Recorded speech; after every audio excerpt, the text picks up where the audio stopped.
let me introduce Christina, the reason we're here tonight. So she is a lecturer at Stanford, but before that, and she's a great teacher. She's done a lot of teaching before Stanford as well.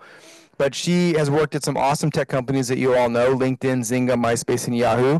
And so has a great perspective to be able to compare her experience and what she saw at these different places. She's the founder of Boxes and Arrows. She writes great posts at Olwick and Hack. You can see all the books that she's written. She's a true writer. Like, I've written one book, right, and it was a slog, but she just cranks out books all the time. Information architecture, Pencil Me In, which is great for, like, how to visualize things and draw things.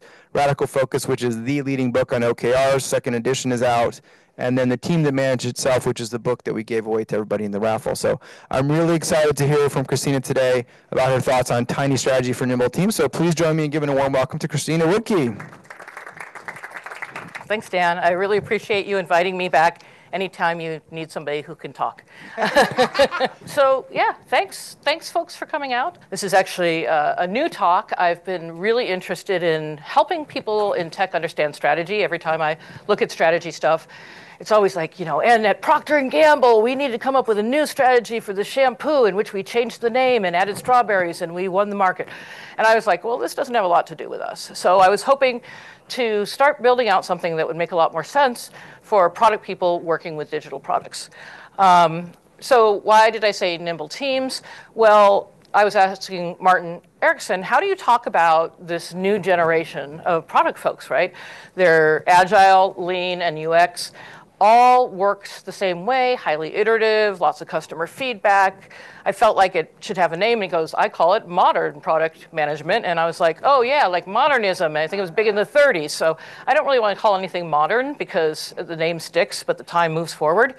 I have been calling it Nimble teams, so you can use it or not. But they're very autonomous, they're empowered, they're multidisciplinary. So we have designers and tech folks like Teresa's trio. They're very diverse because we need multiple points of view. They're small, under 15, the two pizza team concept, customer-centric, continually experimenting, and working iteratively. I think this is the heart of what we share among all these things. Okay, so let's talk about tiny strategy. I've been calling it just enough strategy, small strategy, like small ball, but tiny seems to be what people like. And it's simply this idea that can we have just enough to make sense? So in 2010, there was this really horrific Chilean earthquake.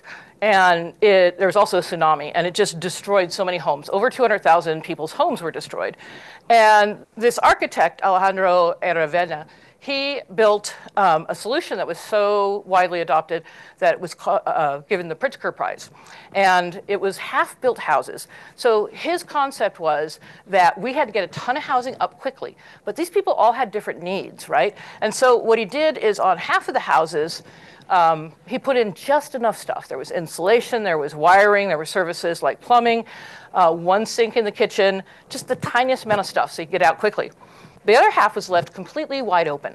And so people would move into these houses, they'd make them their own, they'd have kids, they'd start putting in more. And so over time, they could make these houses their own depending on their own circumstances. And I was really inspired by this. Because I think that the essence of strategy, as Michael Porter says, is choosing what not to do. And in life, we have all these various temptations, these urges to do everything the right way, as opposed to sort of learning from what happens. So the half-built houses, to me, are the symbol of this kind of strategy, because we do the things that we definitely have to do, but we leave the rest open for possibilities. And this wonderful study by Andrew Ingpen and Nandan Chowdhury, I hope I said that correctly, said that the deliberate building in of strategy absence is actually helpful. It promotes flexibility. If you have planning for every single thing, as soon as something surprising happens, you get stuck. And one of the big questions I got asked by clients all the time during the pandemic is, well, we made these plans, these OKRs, what do we do? And I'm like, dude, everything's changed. You throw them out and you make new plans. What are you going to do? But at the same time, if you constantly react to whatever comes your way, you end up not having a strategy, not being able to move forward. I think Zoom did a really good job of catching the wave, but did not do a very good job of building beyond that. So resources are always limited. You never have enough people. This is one thing I've learned. Doesn't matter if you have 10,000 people or 10 people, you don't have enough people. So you have to make choices. Choices create focus. So if you choose to expand into Brazil, you're silently choosing not to go expand into other places that are very, very different. And all the companies that try to expand everywhere tend to do everything sort of crappily, right? Some of you might be old enough to remember the peanut butter memo. So once upon a time at Yahoo, Yahoo was trying to do everything and be everything on the internet, sort of like Facebook's doing now. And an executive wrote the peanut butter memo, which was that Yahoo was like too little peanut butter spread over too much toast. And we see this a lot with companies. They want to keep everything open, keep the possibilities open. But if you don't choose, if you don't commit, you can never do great things. So here we have these two problems, right? They're actually in conflict with each other. On one hand, I'm saying, stay loose, see what comes. And on the other hand, it's like, but you have to pick a direction. And honestly, we still have to do both. That is the nature of strategy. So this comes from Strategy Safari, which is one of my favorite books. Henry Mintzberg is a genius. And he talks about the times where people got too committed to strategic planning. And that word planning makes me a little nervous because when you plan and things change, what do you do with your plans? But if you're, again, emergent, then how do you get a direction? I remember being in Zynga where it was sort of like, whatever way the wind is blowing, that's the game we're making. And sometimes it worked and sometimes it didn't. So when I started digging into strategy, that mysterious word, I was like, okay, so what is it? What is, everybody uses it, right? Oh, we're strategic, we need strategy. And there are so many opinions about what it is. I asked people what their favorite book was on strategy. Playing to Win came up, which is an integrated cascade of choices. What's our winning aspiration? Where will we play? How will we win? What capabilities must be in place? What management systems are required? This is pretty good. It's pretty solid, if you can make these decisions. A lot of people love good strategy, bad strategy. I know it's quite popular right now. At which point you do a diagnosis, like what's going on in the market, what's going on in your company, how do we put them together, create a guiding policy. This is sort of like the short mission statement or an objective so that when you have to make a decision, you know what to do. And then coherent action. What are the things that we're going to do that roll up to the guiding policy and diagnosis? But it's kind of vague. Like, I don't know. It makes sense to me. Like, oh, look at everything, figure out what you're going to do, write it down, and then act on it. I feel like we need a little something meatier. Just me. I'm going to make an argument that this is actually a strategic planning document. I think it's completely strategy. Every single one of these choices are absolutely critical to the health of your company. And I redrew it because that's what I do for my students to make a little bit. They kept complaining. Like, I was teaching this first at art school, and you could imagine teaching the business model canvas at an art school. It was a little challenging. So we shortened it down to get and keep. But what I've always loved, and I don't see a lot of people talking about the business model strategy, is the left side, right? So on the left side, we have how do we compete as a company, right? What activities are critical for us to do? What do we have to make sure we get done right?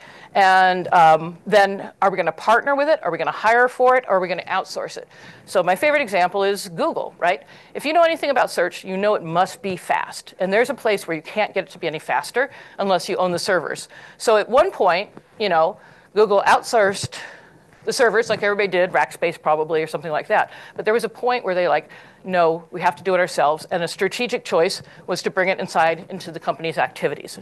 And these are the choices that you have to make as a company, is what can I afford to outsource? Can I have a CFO part-time? At what point do I have to hire for that? And these are strategic choices. This is also strategy. I dug up the old Tam Sam Sum, and I've been teaching it to my students because I think it's actually a story of the strategic decisions you make. So where do you start? We all talk about that little super hyper targeted market that we start with, right? What mini local market could we completely own? And of course, the TAM, how big could it be? It's going to be a unicorn, right? It's going to be massive. But Sam, poor little Sam, always disregarded, is where the strategy comes in. Because we started here, we want to be there, but how do we get there? Are we going to expand by adding some more cities? Are we going to expand by adding some more products? Are we going to expand by going older, younger? So many choices here. And I think in those choices and the commitment to those choices, that's where we're seeing strategy.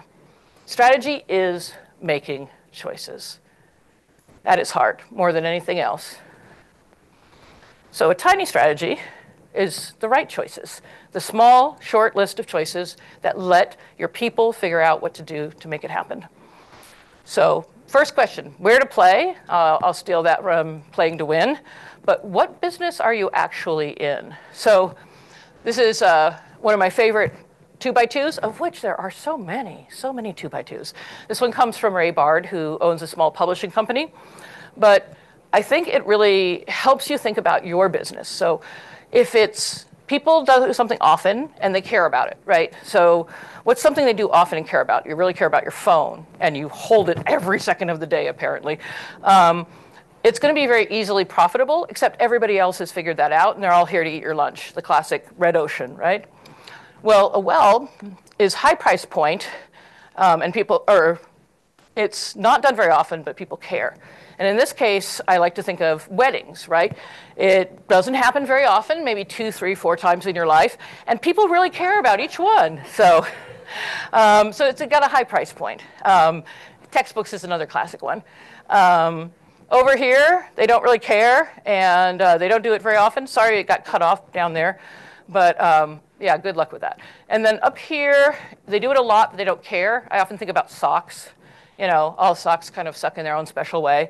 But it's a swamp. You need marketing. And I always thought the sock store was really smart. It's like, let's put wacky creatures on it. You know, how do we get people to care about socks? So if you know what kind of business you are in, what industry you're in, then you can start making decisions about where you put your money, where do you put your efforts. Who do you focus on? I won't go into this too much. I'm sure every UX person is going, who's your target market? But it is really critical to know who this is and make good choices about how you're going to define them.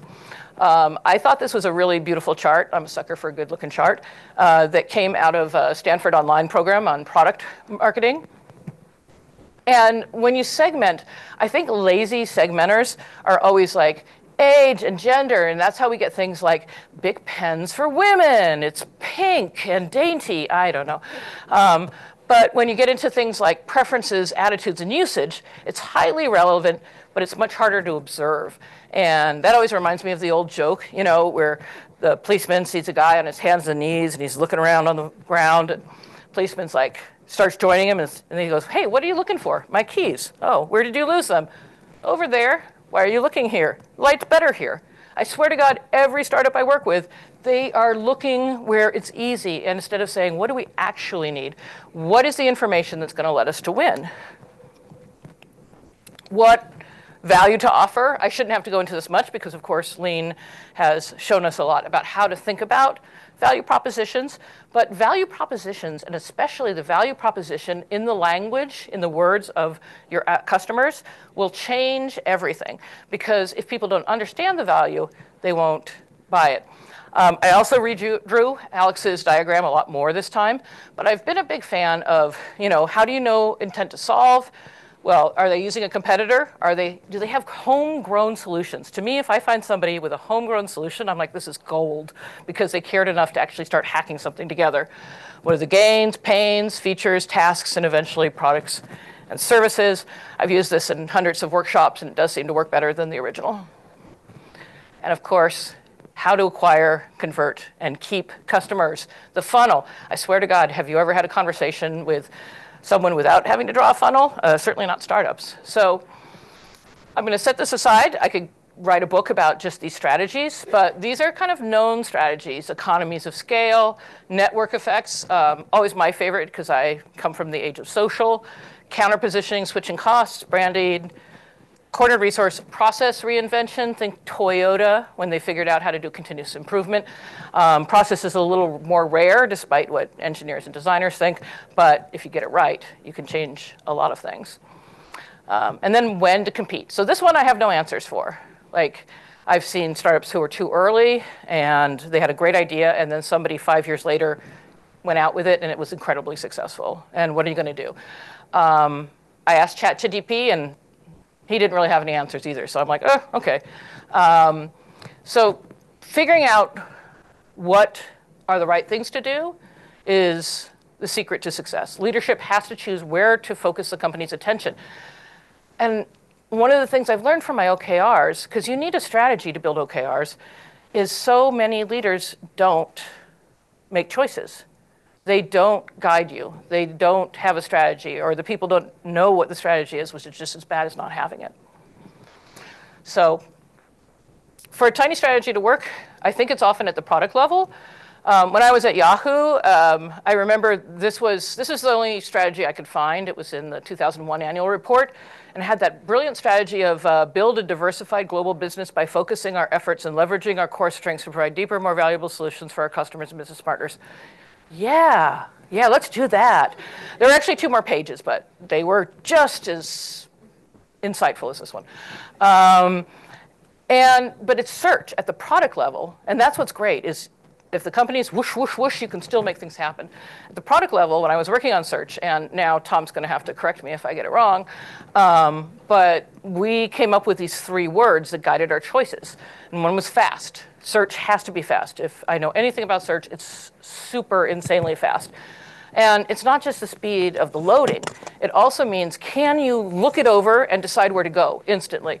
It has to be dead easy. And magic was, okay, I know this is hard to think of, but Yahoo gave you answers before Google did. Like if you were looking for a movie, we gave you movie times before Google figured out how to do that. Because we used our portal, and that was the infamous, blah, blah, blah, leveraging our core strengths. So this is the first time I saw the power of having a teeny tiny, incredibly focused strategy that actually guided choices.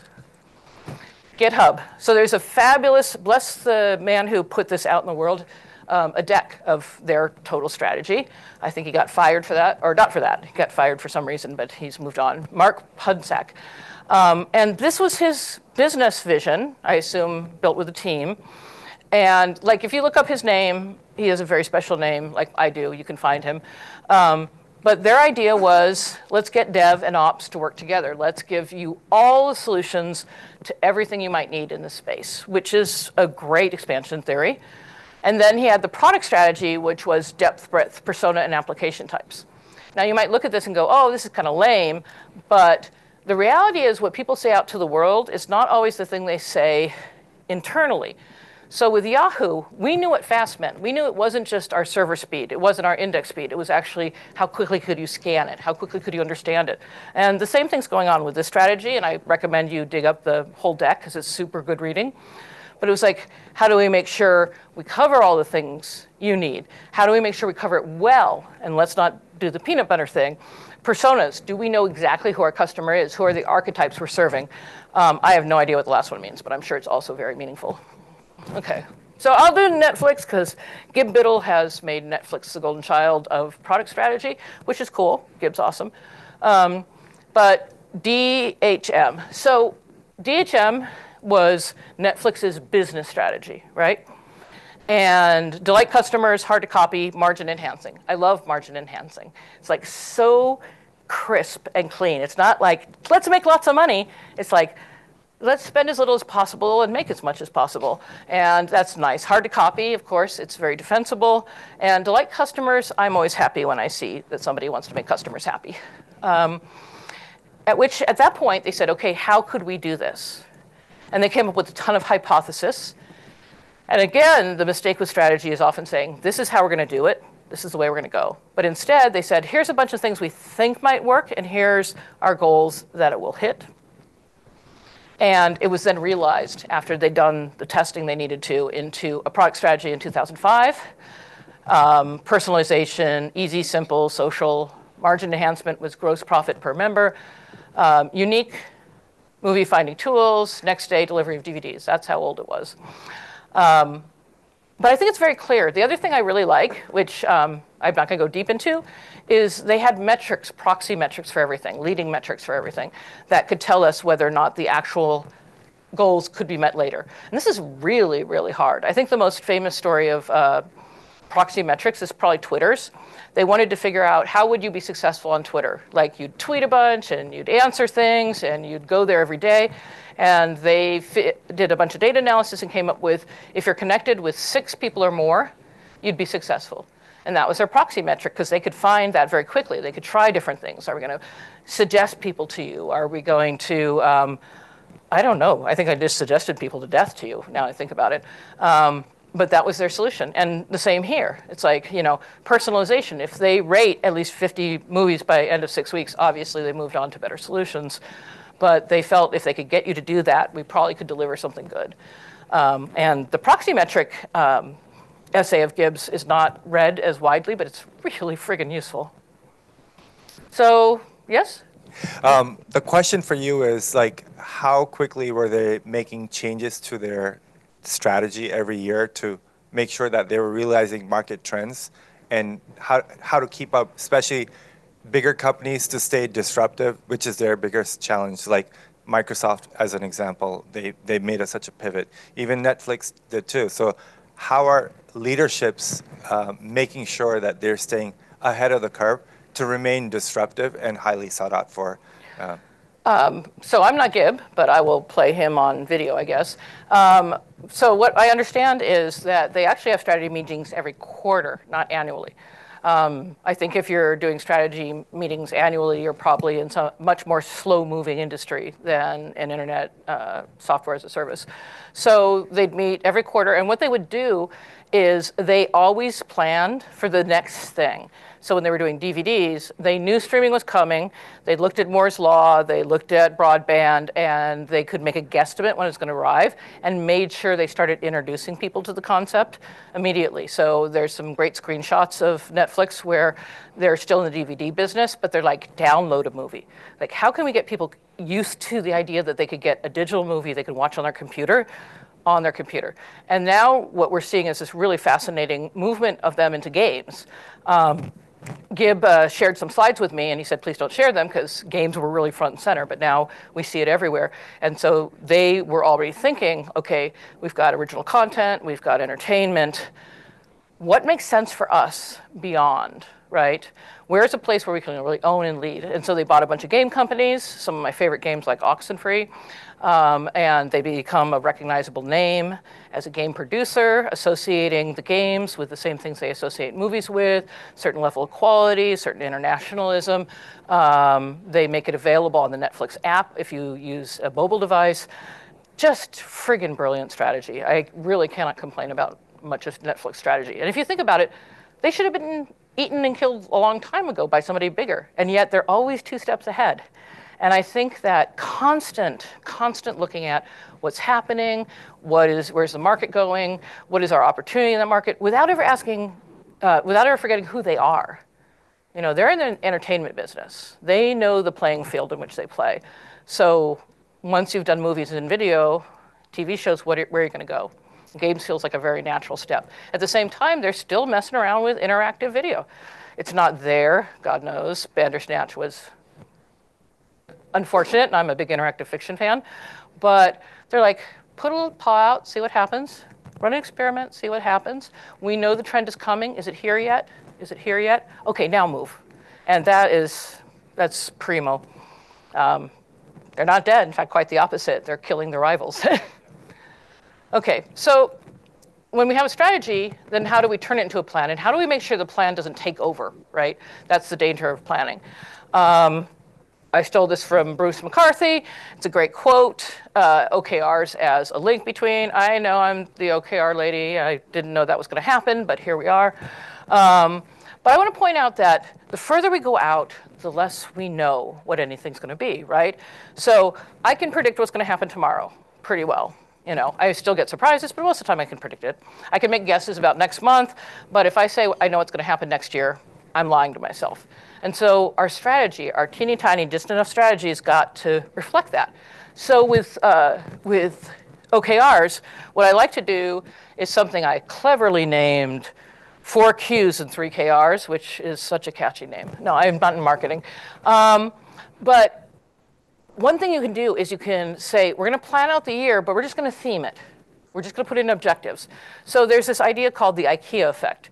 And what it is that once you put a lot of effort in something, you don't want to let it go. So if you sat down and planned an entire year with the key results, which always take the longest, because you have to figure out what metric, and is it a good metric, and is it reliable, and how big, and is it going to go up 20% or 70% or 2%? It's just friggin' work. So by just putting the objectives across the top, you can actually see to the future. You can start planning, but the one you're in, it has real key results. And it's just a very simple way to keep yourself loose enough while still doing some planning. And this is actually one that I did based on my book when it first came out. And, you know, OKR conference never happened. Second book happened 9 months later, rather than, I guess that's about right, actually. So I made some good guesses, I did some bad guesses, and with retrospectives, you can pretty much, you know, learn a lot and get better at predicting. I was really shocked when I first learned prediction as a skill. I was reading a Peter Drucker book, and he said, just run a little experiment. Every time you wonder about something, write down your guess, and then check to see if you're right, and you get really good. Same for estimations. Just make a guess, correct, and you get really good really quickly. So I can commit to this. I dream of getting there. And maybe I end up doing something completely different. Totally fine, totally viable. Okay, so acting as if it's true until you're proven wrong is actually pretty successful. It's basically tacking. I don't know if any of you are sailors. My mom was like way into sailing. I guess Girl Scouts did in Massachusetts when she was a kid. And tacking is when the wind is going against you, but you still got to go get somewhere. So you catch the wind and go that way, and you catch it the other way, and so you make a zigzag path. And I think that looks like every startup I've ever worked with, except some of them never get there. Some of them do.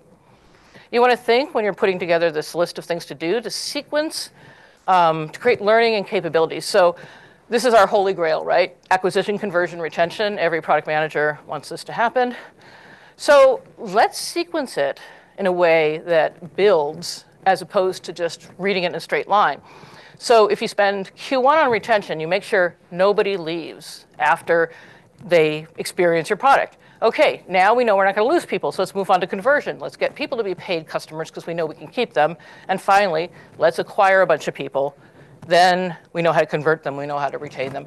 And then once again, I've worked with so many startups who are like, yes, we sent out 20,000 emails and it brought back 20% return. And I'm like, then why do you only have 12 customers? Because you have to think about how to layer and build that knowledge. Another thing about OKRs, this is just a side note, is just because you focused on one quarter, you've moved on, does not mean you've forgotten everything. You spent 3 months working on this problem. It's become part of your company's DNA. It's become part of the employee's knowledge. So by sequencing it to create capabilities, you get a stronger and stronger company. Let's get into the boring stuff. No, not really. This is the meat of our days. Okay, so I don't know how many of you have seen this. It's, I mean, there's so many copies. I would say it's loosely based on Jeff Weiner's model, but honestly, there's all these versions of it. Values, mission, vision.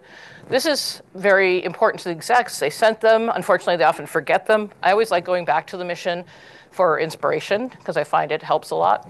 But product management lives in the place where what are we going to do with the strategy and how do we turn it into goals and projects, right? Strategy is how we're going to succeed, those choices, goals, OKRs, KPIs, whatever you want, and roadmap. I like OKRs, but it doesn't mean they work for you. So when you're here and you've got the strategy in your hands finally, or maybe you got to co-create it, which is a better way to make it, then you want to brainstorm. Too many people brainstorm and they get like, oh, that sounds like a good idea, we're done, let's go for lunch, or the hour's over, we're done. What you want to do instead is come up with as many ideas as humanly possible. This is like the 101 of design thinking. And again, you know, Nimble teams, they integrate design thinking with Lean, with Agile. It's all one mooji. And so you create as many choices as possible, and then you pick. You can evaluate them many, many different ways. Gosh, have you ever Googled prioritization in image search? That's entertaining. A lot of 2x2s, many, many 2x2s. But whatever way you like to prioritize best, that's a great way to go. I'm a big fan of, you know, impact, effort, and confidence, which isn't quite up there, but honestly, whatever works. You prioritize them, you say which are most likely to succeed, you start there. You've got a nice backlist of a million other ideas. If those don't work, you learn, you get better. And then you put it into your roadmap. Supernote makes a e-ink notebook device, which I quite like. I'm addicted to e-ink devices. I have like 7, which is a sickness, I think, at that point. But Supernote's pretty awesome. They're out of Singapore. They just want to make awesome shit. And their roadmap is public, and they get their users to vote on it. And their users are very passionate. Like, oh, I really need this, and oh, I really need that. And it's an interesting way to get some feedback. I mean, obviously, it can be game, blah, blah, blah. But I think combined with some more qualitative feedback, it's a great way to get a sense of what you should be working on. You could do an outcome-based roadmap, you know. This is a version that Gib did it with Bruce. And it's the idea of like the Netflix strategy, you know, the outcome are actual hard metrics. And to me, it's like, OKRs are this, it doesn't matter. You know, we want to have personalized content. And there's a number that's going to move. What are we doing now, next, and consider? I think there's been a big movement. I don't know if you folks are all still stuck with dates, but there does seem to be a big movement in the product community towards now, later, someday, that sort of more loose themes, which then ends up with, oh, I lost a slide. How weird. Well, it ends up with a release plan, which actually has dates after you figured out how long everything is actually going to take. And then you can choose to release at the right moment. Publishers have been doing this for years. Of course, they're dying, so maybe they're wrong. But they write the whole book, they figure it out, and then they choose a release date that gives the book the highest likelihood of success. So why are we working against a date that's meaningless? Why don't we choose dates that are important? I mean, I get all the e-commerce people who are launching before Christmas, but everybody else, you know, the nice thing about it being with game companies, the biggest thing maybe I learned from working with game companies, is you don't launch a game because of the deadline. You launch it when it's fun. If you launch a game that isn't fun, they bury 10,000 copies in the desert like they did with the ET game. You know, it's just not worth it. Like, game's not fun, we're going to slip all our deadlines because we're not launching it. And why don't we do that with our utility products? Like, is it useful yet? Is it easy to use yet? Is it something I love yet? Let's hold it until we're sure it's going to do well in the marketplace and pick a good date to release it. So the first stuff you do, which I just covered now, gosh, this could be a lot longer. Where to compete, who to target, what to offer, how to keep customers, when to act. If you can answer those questions and turn it into a simple acronym like DHM, you know, you don't have to always have exactly 5. You can kind of combine them or express them in some way. Then the second one is after we've done that, and this is, I think, the future for a lot of us lean startup folks, is what's next? You know, we've come up with this MVP, but then how do we grow effectively? And it becomes a lot of choices, like, do we add a new product? Or do we find a new market for our products? That's a gimme. Who else? You know, can we grow with geography, demographics, psychographics? What makes sense for our industry? Which is why strategy, I suspect, books are often vague, because it's so contextual. It's really about who you are. Other related products, adjacent markets, opportunities at scale. If you decide the way you're competing is economies of scale, you got to get big fast. But sometimes you didn't make that decision and you got big anyway. Now, what is that going to let you do? I always remember when I was shopping around my first startup, second startup, I was talking to a VC, and he said he was looking for a defensible data advantage, like Google. Every time somebody uses the interface, their search gets better. So once you've got scale, what are you going to do with it? What does that body of data give you? And of course, with AI, it could give you quite a lot. Oh, there's release plan. It wandered off. Anyway, so another fun Drucker quote. I like Drucker. And I'm up for questions. This, like I said, this is an early work, so I would love to have your input. Thank you. I hope this wasn't too basic for you. I've been teaching product management to Stanford students, undergrads. No, that was. I like how you redid some diagrams to make them more delightful and effective. All right, who's got a question? Okay, cool. Thank you. Good catch. Good thing about having so many product managers around. All right, here we go. Somebody's paying attention. All right. Community. Here we go. Okay, so Aditi asks, in a 1-year planning cycle, how long should it take to come up with product strategy? Long as necessary, but no longer. I mean, that's what makes all this stuff hard. That's what makes product management hard. It's hard to teach because everything's so damn contextual. Like, what industry are you in? How fast does it move? You know, when I work with a biotech company, it's so slow. Academia, really friggin' slow. But, you know, if somebody else is working on something else, it's, you know, I'm trying to think of something super fast. But, you know, the life most of you probably lead, which is like, quick, quick, we're already late. So I think that I follow some LinkedIn rules from when I was there. Don't have a meeting longer than 2 hours. Schedule 2, see how far you get. Reschedule them if you need more time. Make sure they're highly structured. Make sure that everybody has some homework to do beforehand. Like, I see companies and I'm like, what are you guys doing? You're like, just rush in, tired from a late meeting, show up and go, okay, what are we doing? And then make up answers. Like, let's pause. Did we learn anything from the pandemic? Let's catch our breath and say, what's possible? Push some things off. Do a little Eisenhower matrix on it, maybe. You know, what's not important but urgent because people are screaming. And give ourselves space. Like, that's, I think, the only reason we do offsites is so we could get people to stop yelling at us all the time long enough to hear our own voices and get our own head on.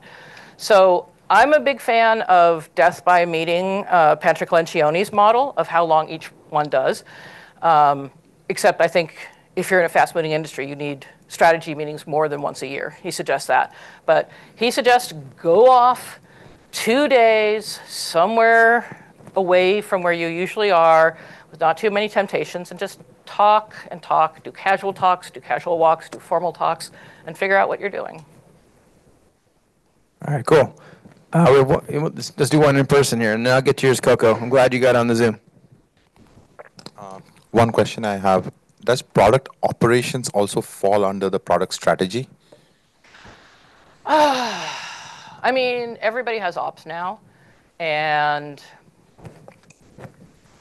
I think as long as that left side of the business canvas is incredibly important, yeah. I mean, if you've got strategic decisions to make, of course you're making strategy. It might be a different kind of strategy than a product strategy. It might be a support strategy. It might be, I don't know. Like, you know what you're doing. But I think if you got together with DevOps, design ops, all the ops people and say, how are we becoming Toyota? How are we becoming the most amazing company that can get things done? Is it time to stop outsourcing our servers? Is it time to stop outsourcing our marketing? Is it time to, you know, what do we need to bring inside? Is it time to change our processes? Have we gotten lazy or slow? Like, anytime you step back and take a look, you have the opportunity to make a strategic change. And strategic changes are how we win. All right, cool. We had a question on Zoom from Coco, comparing 2 different strategic frameworks. What's your take on triangle diamond method versus Porter's 5 forces, which are 2 opposite frameworks? How do these 2 apply to software, SaaS, consumer tech companies? I don't know triangle. I do know Porter's 5 forces, because how do you not know 5 forces? It's like not knowing SWOT. I mean, each one of these are a blind man looking at the giant elephant, and they're all useful to learn something about one aspect of the business. So use whatever moves you forward. Like, I'm the big fan of the giant toolkit. I like to have all these different things. There's this book called Business Strategy Models, and it has like hundreds of them, and then it mashes them up. And it's really fun to flip through and go, ooh, if I use this, how do I see my business? How do I see my opportunities? So sure, use them both. If they're opposite, maybe doing both that are opposite will teach you something brand new that you never expected to learn. I think that's cool. And if one's stupid, don't use it. Cool. I see some people from Zoom have their hand up, so let's do that. How about Carrie? Christina, you were, I heard you talking about something that sounded like kind of strategic thinking writ large. And I'm wondering, for those of us who are in smaller environments and people aren't used to thinking strategically per se, and they're maybe moldable, do you find that you're trying to teach strategic thinking skills to people, or are you more just delivering product strategy and hoping that through osmosis, they'll kind of pick it up? The first. I mean, the thing is that I'm a big believer of the IKEA effect, or also the endowment effect. Once it's yours, you value it more highly. And if you have a place in building it, you value it more highly. And any loss you take in speed, you will gain in insight, in understanding, and accuracy of implementation.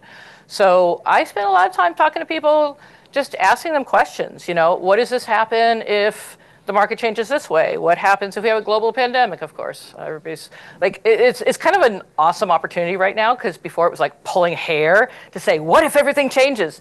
And now everybody's like, yeah, like 2 years ago, I got it. So it's a good time to have people think about plan A, plan B, and what if we did something completely different? What would that look like? How would we support ourselves? So it's a great time to teach people. Some people can't be taught, or at least it looks like it on the surface, and that's up to you if you want to, try to teach a pig to sing. But sometimes they're human beings and they just learn differently. So I'm a big fan of just keeping at it, keeping at it, keeping at it. As long as they're willing to be taught, I'm willing to keep trying to teach them. Great answer. All right, great, thanks. Matt. Great talk, Christina. Thank you for going through that content. 2 points of feedback. One, the half-built houses analogy and metaphor story from Chile really resonated, so thanks for sharing that. Great backdrop to kick things off.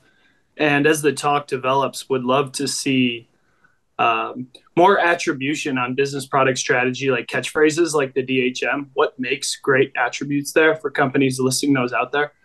And then quick question is, how is a product manager, can we continue to evolve and operate in environments where there is some of that over planning, like the strategic planning happening at higher levels, where it is taking all of Q3 and Q4 for the next year, building out detailed annual operating plans that maybe are too prescriptive? Oh, wow. I'm not sure completely what you mean by attribution, but you do remind me to say, when these slides go out, check in the notes field. I just always shove links and stuff in the notes field of where, not only just where I got stuff, but articles to read more. My students have gotten used to living in the notes field. If they're addicted to planning, I don't know how to shake that addiction. It's really hard. Like, I can get people who are used to reacting and they're opportunists. I can sneak some planning in over time, and it helps over time. But getting people to stop planning, like I said, this is a really good moment because so many plans have been upset, and then they can still remember it. But it's tricky. One of my favorite tools that I've been teaching my students, because I do embedded ethics, and I have to kind of like sneak it in, like broccoli and mac and cheese, but sometimes. But one of them is the pre-mortem. And so what you do instead of a post-mortem is, before you launch something, you've got this plan. If you can get them when they're still at a higher level, say, okay, let's take a pause, and before we continue this, let's do a pre-mortem, at which point we look at all the factors that could disrupt this plan. So what happens if we have a technology change, like AI? I mean, my God, this is a time of rapid change. What happens if we have an economic change? Oh, wait, like an economic downturn. Wow, that's super fresh in my memory. What happens if we have a cultural change? Oh, that's not happening right now. Like there's these forces, and especially if you look at Art of Long View, scenario planning is really good at coming up with forces that you can use to tell stories about what happens if everything goes sideways and what's our plan. And hopefully you can distract them enough that they don't pin down this imaginary future too firmly and they stay loose, but no guarantees. I would just add in a quick question too, because what you just asked, I see companies that do annual planning or quarterly planning, and it just feels like they're turning the crank each quarter. And I guess every company, especially public companies, seem to have a very short-term focus. So implicit behind all this strategy stuff is that you're actually looking out a certain amount of time, and you can certainly look out too far, but I feel like so many companies are just so drawn into the short term. I don't know, what advice do you have for people that feel like they're in that kind of a situation? I've started seeing more people do this, but the GitHub deck has this wonderful, I know what you say, description of timeframes. So, projects have a time frame, but how long does a mission last? I would argue it's an objective for 5 years. Well, then, how long does a strategy last? 1 to 3 years. Like, I feel it's sort of like the old ratios of how many product managers to how many designers to how many engineers. Like, what's a loose sense of how long a strategy could be last? But then once you've set it for 1 to 3 years, you still have to go back to it in case the field has changed. So you get these check-ins, and if you can make them a little more lightweight, people won't want to avoid them as much. So maybe you have a big annual planning meeting, but then each quarter you have a smaller check-in. What's changed? Are assumptions moved? Do we have to do some assumption testing? How is that working? But I don't know. When I was consulting a lot more, I would try, oh yeah, OKRs can totally scale. And now I'm like, I don't care. I don't need your money. Just, OKRs are crap with giant companies. Like, just do them with product teams and relax a little. Service teams suffer from it unless they have ops. And then individuals should never have OKRs at a company. It's cruel and unnecessary. Like, let's stop making everything scale hugely for everything. Some things are just really good for one job. Thank you for the talk. It was really helpful. Back to something you brought up about results. So I've often seen teams that keep delaying because there actually is no right time to launch. There's no highest success date. And you could just keep delaying it. And there's little to no consequence for delaying it, especially if you're a market leader. How have you seen companies or leadership motivate teams in the right way to yeah, I want you to get that out the door faster. And no, I don't want you to just screwing around, for lack of a better word. How have you seen teams successfully motivate? I mean, if you're already doing continuous release cycles and learning from them, then people are usually hungry for the feedback. But if you're not doing that as much, it can be a lot harder. Something that I've been doing with my students, so I didn't have the answer when I was in industry, so I don't know if this will help you or not, but I'll share it anyway. What I've done with my students is they build their own rubric for their projects. So about halfway through the project, they're building a game or they're building a new product or something. We say, okay, what is good? Let's define what good is. And so we'll decide what it looks like what is good enough to launch. And we'll go through, or in our case, you get graded on it. It's been really powerful because they have really intense conversations about, well, how well should it convert, or how much fun should it be, or anything. Like defining what are the categories we're going to judge it, how are we going to weight it, and then how are we going to evaluate it. And I think that by having that ownership from the team, that this is what we decided was good enough, this is our definition of good, and measuring that, I think that could work. But I haven't tested it yet. It works really well with students. I will say it works on the PM, to be blunt. The PMs often care, and they're like, let's get this out the door and let's get the feedback. You have some cross-functional partners who are like, it's okay. We can find more edge cases. And sorry, your dog is saying hello to me right now. Oh, that's what she does. Let me know if it's okay. I can call her. No, she's totally fine. Okay. So yeah, that's been more of a struggle that I've seen. It's like, I want to move fast, but other cross-functional partners often don't. And I see that a lot with different PMs. And I see a lot of head nods. I would recommend looking at yourself first and saying, what is driving the speed? Because I don't know about you, but the Silicon Valley is like smells of, hurry, it's too late, let's get going. So try to think, okay, what is the right speed for us? And then look at ways to get them inspired towards it. Like, oh my God, this is amazing. How are we going to test it? How are we going to learn from it? With designers, I don't know. It's been a long time since I read design teams, but in my experience, if you leave them alone too long, they'll start redesigning whatever they made. So you need to get it out there before they start doing that. So that's a laugh of recognition. So agreed upon deadlines, agreed upon exit criteria, and then you move forward to it. And anyone's allowed to say we haven't met the exit criteria, but then the team can overrule them. I don't know, getting people to have a sense of urgency. Some people, you can't go find a place where people actually want to ship. Some things are just too big of cultural problems to do anything about. Some people don't want to ship. They just want to mess with things and collect a paycheck. That might not be for you because you're hungry. Yes. Yeah, I feel like many PMs are type A and some cross-functional partners are not. Yeah, and some are. You got to go find those people. Thank you, Christina, for a very engaging and fun talk. Thanks. My question is more on the roadmap piece. So I just joined this company. It's a startup, but there's not a lot of process yet, and there's five or six different roadmaps floating and spreadsheets because there is security, analytics roadmap, DevOps, and the main product roadmap, all of that. And I'm supposed to be kind of managing all the roadmaps, and my thinking is that maybe I should have a way to have a singular unified roadmap for visibility and all of that. So you showed some like roadmap pieces. Sorry if it's a little bit off topic, but I was wondering if you have any recommendations on the best way to manage such a situation where we also work with deadlines, timelines, so we can't do the now, next, later in this company because we have big client deadlines. We're more B2B to C. So you're okay with lying? Yes.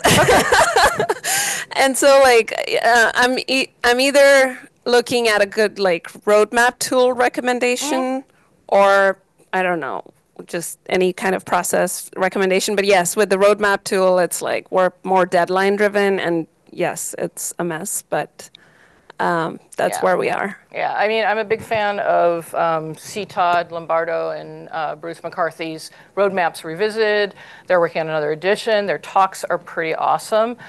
They do vigorously suggest the separation of the themed roadmaps, you know, soon, later, latest. But you can also do quarters if you can get a little looser.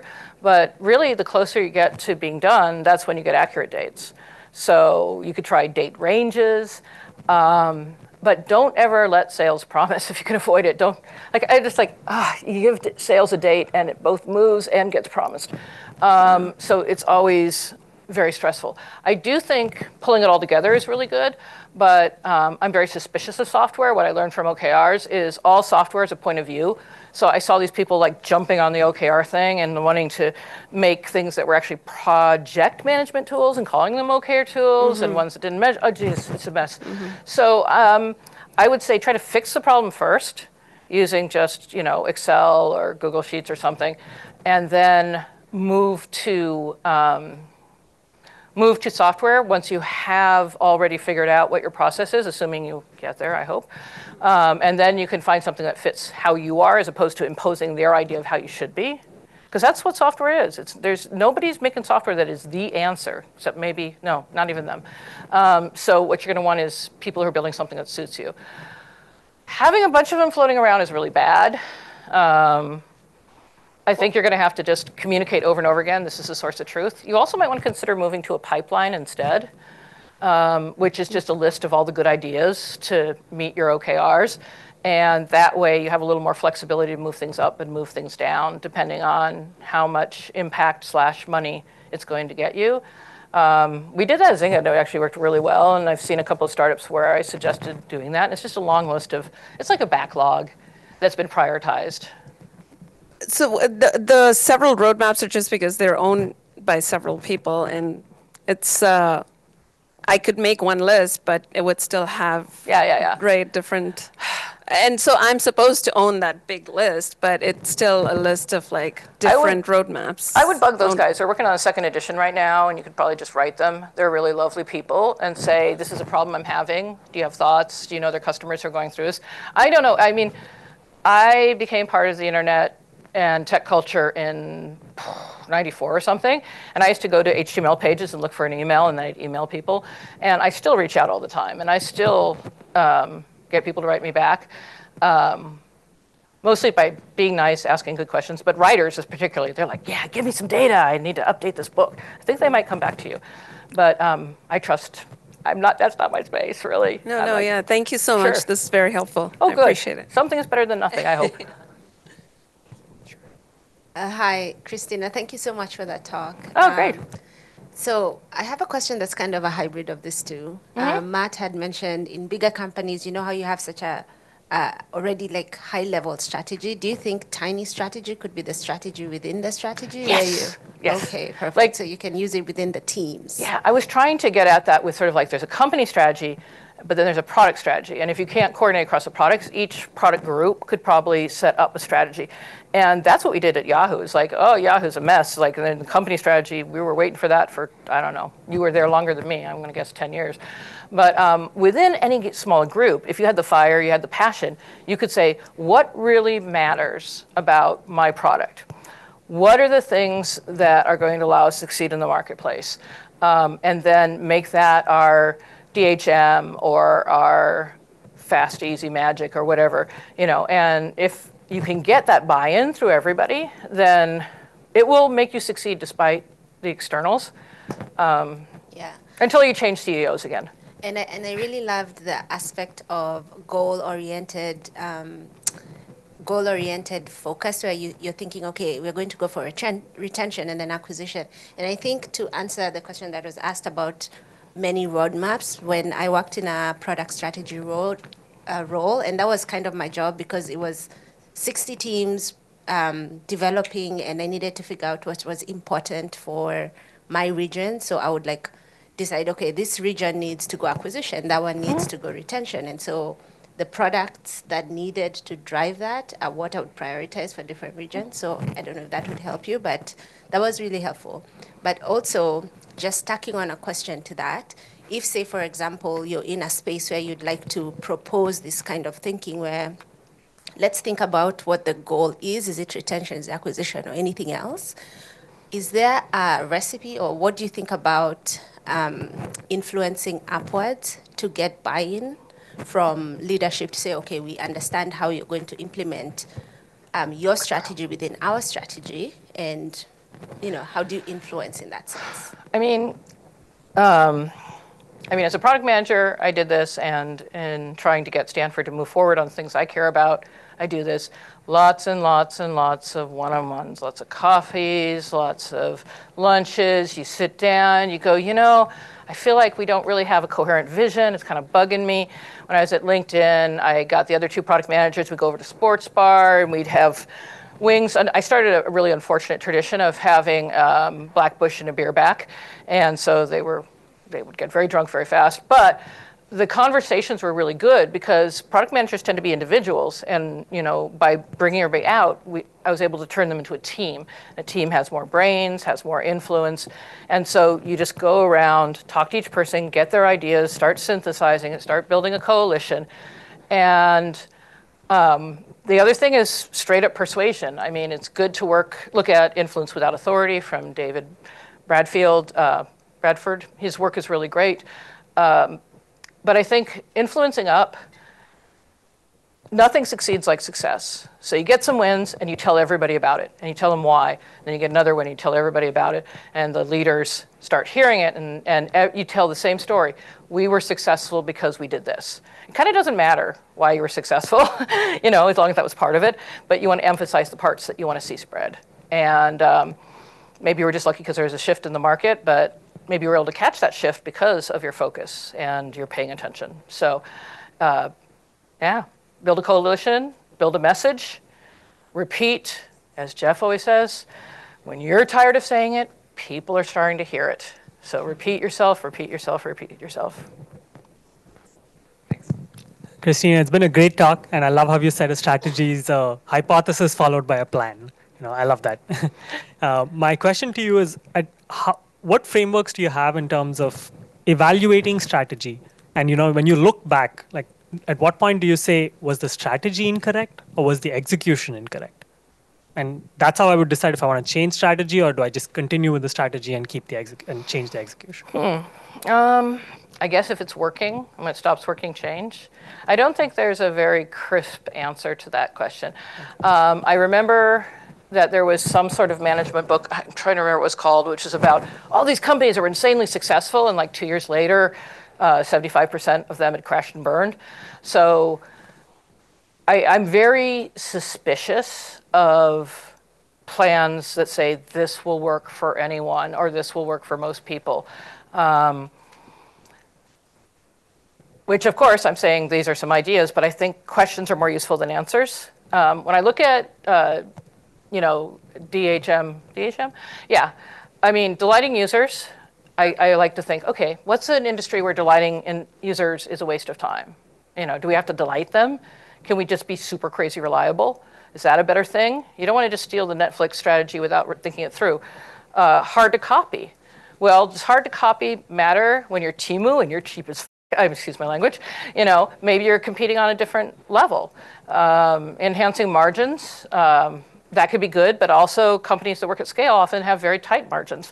So I think it's really critical to look at these strategies and say, okay, within my context, my company, that's why I said start with where you're competing, understand your industry, understand its context. And then you can make the choices about what strategies are worth and frameworks are worth stealing and which aren't. And that's why I like these questions. You know, it's like, what industry are you in? I don't think that's very prescriptive. It's like, think about it, you know, figure out what's going on. And if you can answer those 5 questions, I think you get like Pareto principle 80-20, 80% of your strategy sorted out. Sometimes all we need from a framework is what are the questions I need to be asking? Okay, Aditi on Zoom. Hi, thank you so much for this talk. I'm really enjoying like hearing about some the practical examples which help to give context to the theory sometimes. So my question is, I'm kind of new to my industry. I've been in the industry for 1.5 or 2 years, and I'm also growing in my role in product. So I'm also kind of new to product strategy, and I'm curious if you have like a few maybe tactical tips of what's a good way to get familiar with the industry, to figure out what are those important strategic questions to consider. And it could be just like go talk to people in the industry. But yeah, I'd love some, tactical tips on this. I mean, this is what works for me. I love conferences. Thank God they're in person again now. I actually hate them too, because I'm not like the most social person. I'm not a natural extrovert like Dan. But I just do my user researcher trick, which is, oh, what do you do? Oh, that's interesting. Oh, tell me more about that.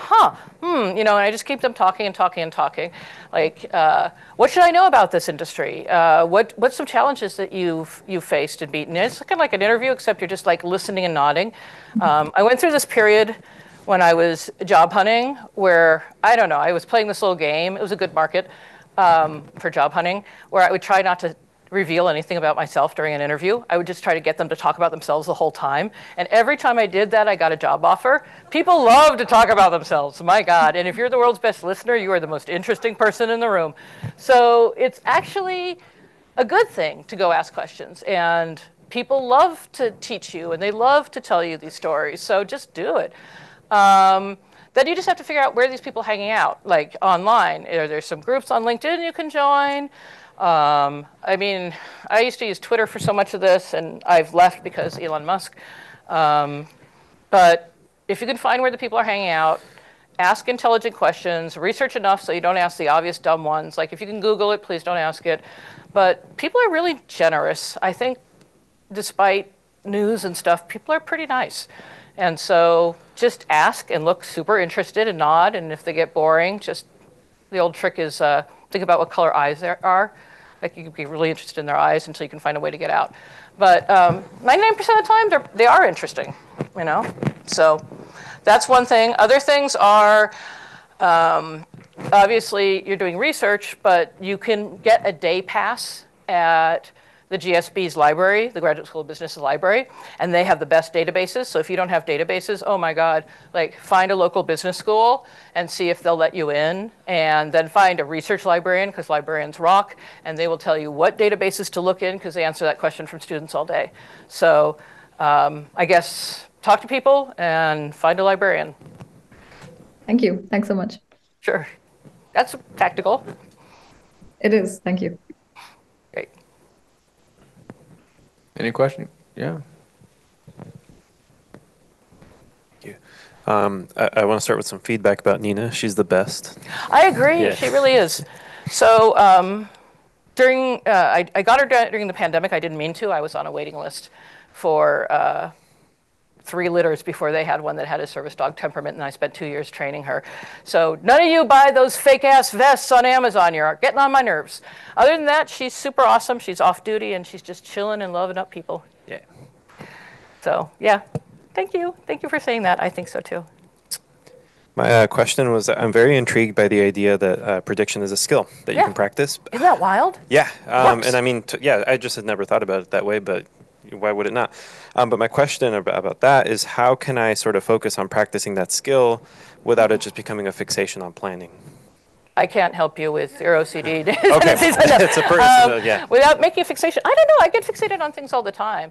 And I don't think it's always a bad thing. Like, I get really into something and then I get bored. But I understand that's an ADHD thing, being really into things and then not being into them. I think neurodiversity is just how we navigate the world. And so optimize your peculiarities to become superpowers. Like if you're the kind of person who gets fixated, become the guy who's really good at prediction. Right. And then remind yourself that not everybody else is as excited by it as you are. But just dig in. Why not? It's a self-awareness thing. Yeah. Yeah. Okay. Oh yeah, I think that fixes a lot of problems. Try to just make sure, but why not? Why not get excited? You might end up being the next Nate Silver of predictions. You never know. Yeah. Cool. Sure. Thank you. Have fun with it. Okay, any other questions? Oh, here we go, in the back. Jim's. You have to end someday so I can sit down. We're almost done. Hi, Christina. Hi. The question, I've only read one of those strategy books. It was the Good Strategy, Bad Strategy. And the word that came out that struck me like lightning was fluff. Because I've been in these startups and I kept looking around going, thanks. This is like, and years later, it would all be proved to be fluff. Executives come, executives go, and us building the software, we're like, yeah, I'm not sure that's quite right, the thing. So do you have any good tips for spotting the anti-patterns of strategy, the fluff out there? I don't know. I mean, when I read that, I thought, once again, of my first experience with search, like fast, easy, magic, well, duh. Like, there's so many strategies, and you look at it and you go, well, duh. But usually, each one of those words stands for a body of knowledge. They're heuristics, right? They're those little shortcuts that remind you of that body of knowledge. So from the outside, it will look obvious and look like crap, but inside, you don't know. Maybe it is something rich. So I guess the answer would be talk to somebody who knows what those things mean and find out. And some of these things are fluff. I mean, I was there when I think I was there when the CEO was putting these things out, and I was like, no, you didn't know what the f you were doing. I was there, But sometimes it's real, and the words can be the same, but is the meaning there behind it or not?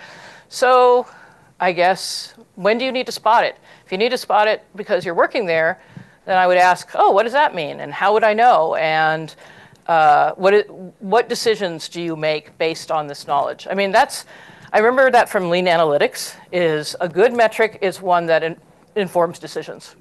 And if you can't make a decision based on a metric, it's a bad metric. And I think that's true with strategy too. If you can't make a decision based on that, it's probably just nonsense. Cool, thank you. Sure. Okay. Good? All right, we'll let Christina sit down. Thank you so much, Christina, Thank for the you. talk and It's a all the pleasure. questions. Appreciate it.